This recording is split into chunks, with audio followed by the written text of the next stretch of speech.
Here's how to change username on Instagram. It's quite easy to do, so make sure you watch the full video and don't skip any important steps. For this, first you will need to sign into your Instagram account. After that, tap on this little profile icon at the bottom right corner.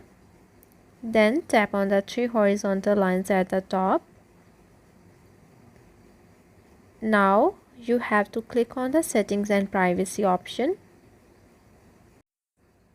After that, tap on the account center option. Here at this page, tap on the profiles option. After that, select your Instagram account. Now here at this page, tap on the username. Moving on to the next step, now you have to remove your old username and enter a new one. Then tap on the done option to save your changes. So that's how to change username on Instagram. If you like this video, then don't forget to like it and to subscribe our channel.